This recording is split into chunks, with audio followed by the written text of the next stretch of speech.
I'm going to talk about Compose for data warehousing, but first we do an introduction about the hows and whys of data warehousing. Business intelligence is a process for analyzing enterprise data to present actionable information. In other words, BI helps management to make good decisions. Good business intelligence is of strategic importance. Now, the link between business intelligence and data warehousing. To have good BI, we need data warehousing as an instrument. First of all, it's about getting the data in, integration of data from different sources. You must present it in a palatable way to the end users. Now, the integration of data, we need to collect the data from these different storage back into a centralized storage. External data also have the different formats. Another aspect is the data quality. The end users want to be able to rely on what the data tell us. They shouldn't be stale, it should be up to date. A certain level of accuracy is of course required, and fast delivery is also essential. For some type of companies, also external requirements come into play. The data must be auditable, and they must confide to Bazel, Sarbanes-Oxley, whatever is imposed on them. You have hackers, you need to be sure that the data you have, especially its private-oriented data, are not become public. How do you want to do the reports, data visualization? A data warehouse cannot be compared to a classical database management systems. In the early days of data warehousing, two schools of thought emerged. One is about the data storage, data consolidation. He proposed normalized collection of entities that made up the data warehouse. The other school of thought was more focused to reporting. It was central fact table. Associated with the fact table were dimension tables, which were only one joint condition away from a fact table.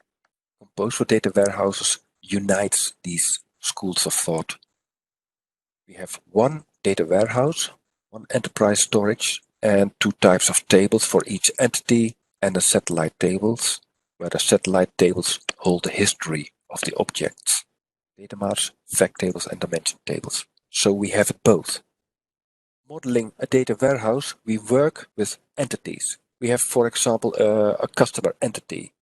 So for customer, we have a hub table with some attributes we are not interested in the history, and a satellite table in which we keep track of the history. Suppose we have the address information of the customers in the satellite tables. When customer move, another row is added to the satellite table with a from and a to date.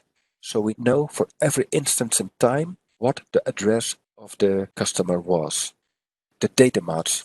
I always used to say that the data in a data warehouse should be correct under any circumstances, and the data marts, you can drop them and recreate them because these always are a subset of the existing data in a data warehouse.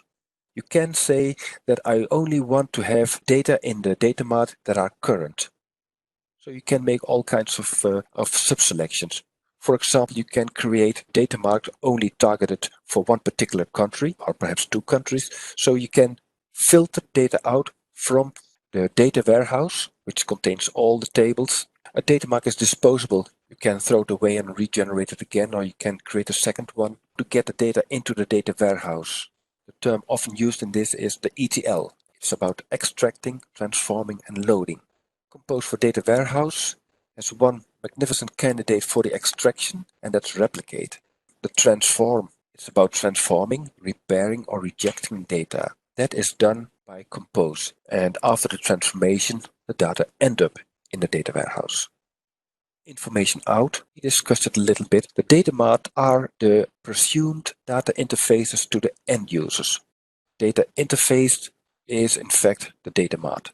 And of course, the name to mention in exporting tools today is Qlik. Here I have an overview. We have here external data, at least external with respect to Compose. And Replicate will collect all these data from different formats, different sources, and have this data ended up in a landing database. That green arrow show data flows from the landing database in the data warehouse. Also the filtering and the rejection and the checking is done here. This is the extraction, transformation, and loading. We have the data in the data warehouse. On top of the data warehouse, users may define the data marts they need, and then reporting tools can pick up the data in these data marts. And that's about what I wanted to tell you.